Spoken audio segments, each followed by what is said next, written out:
अस्सलाम वालेकुम।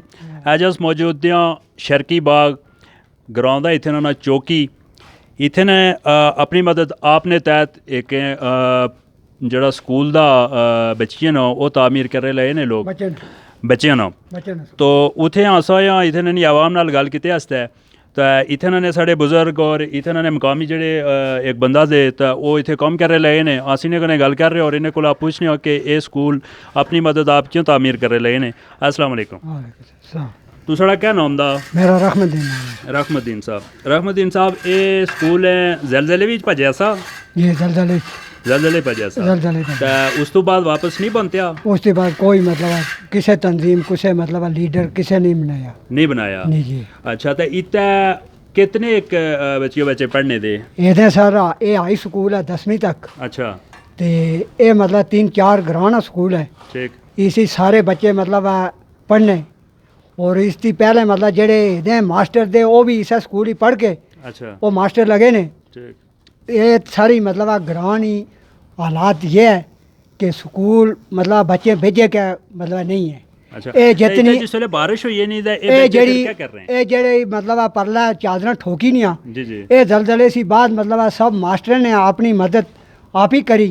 मास्टर ने अपनी तनख्वाही चा पैसे दे ही तो मतलब लोगों को चंदा ही नहीं तो ये बच्चे क्या मतलब ऊपर चादर तनी नहीं बारिशी भी बच्चे मतलब बिल्कुल मुतासर उन्होंने मतलब कपड़े लिबास मतलब सब की सीजना किताबां सीजनियाँ और इस स्कूल ना मतलब जुन्ने तक कुछ मतलब साफ़ी ने किसी मतलब तंजीम ने इस अदाला नहीं किया।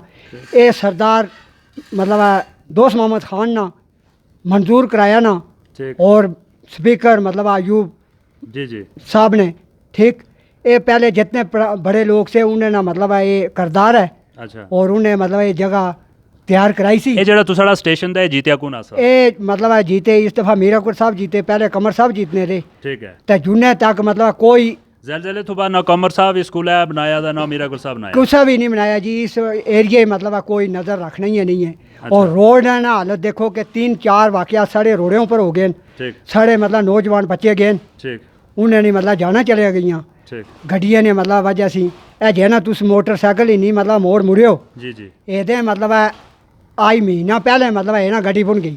ठीक रब बचाने वाला है कि बंदे मतलब बच गए और गड्डी होना बुन गई साड़ी मतलब ये जड़ी तंजीम जा रही है इस टाइम मतलब रोड़े ने मुतलक महकमा इस ऊपर मतलब टाकी नहीं लाने ये जुन्ने तक मतलब 2 ड्रम लूक ने इस ऊपर नहीं खर्च कर सकने कि लोग नहीं जाना बच जान। ठीक ये लोग नहीं तो आज़ाद कश्मीर हुकूमत और वज़ीर जंगलात सरदार मीराकुर साहब दे जड़े सड़े उन्हें को क्या अपील कर रहा? मैं सारे आगे पाकिस्तान ने मतलब हुकूमत ने आगे भी अपील करना इन्हें आगे करना कि आवाम की जान बचाऊं उन्हें ना मतलब रास्ता मतलब हर चीज़ भेजे नहीं स्कूल नहीं जगह मतलब दफ्तर जरा भी है वो मतलब हाल करूँ जुन्ने इन्हें मास्टर मतलब अपनी लाख रुपया जी अगर तनख्वाह दे के 5 कमरे मतलब तैयार कराने ग्राएं ने साढ़े मतलब चेयरमैन मतलब यासूब साहब उन्हें मतलब आदे रिजल्ट भी पता नहीं 25,000 के 50,000 रुपया दिते है। साढ़े आफ्ताब साहब मतलब उन्हें अपने मतलब जे भी 50,000 के कितना मतलब आए उन्हें ऐलान किया है।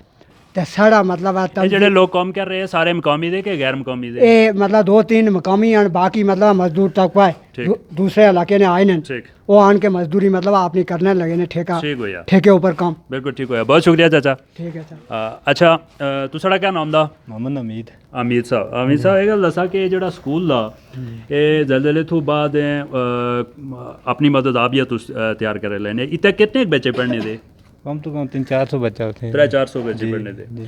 अच्छा तो इत्थे ने स्कूल जेडे टीचर दे तो वो इस स्कूल नाल भरपूर तावन कर रहे हैं कि उन्हें भी ये हालत थी जिस तरह स्कूल नहीं हालत थी? नहीं टीचर जेडे तावन कर रहे हैं टीचर तावन कर रहे थे। अच्छा तू हुकूमत आज़ाद कश्मीर वज़ीर जंगलात नाल क्या मुतालबा कर रहा कि क्या करें नो? असा क्या मुतालबा करना ये है मतलब स्कूल जेड़ा मतलब बच्चे से तैयार करा देते हैं जिस दिन बारिश होनी है तो उस दिन मतलब बच्चे स्कूल ही नहीं आने क्यों बारिश तो बैठने से जगह कोई नहीं। बहुत शुक्रिया।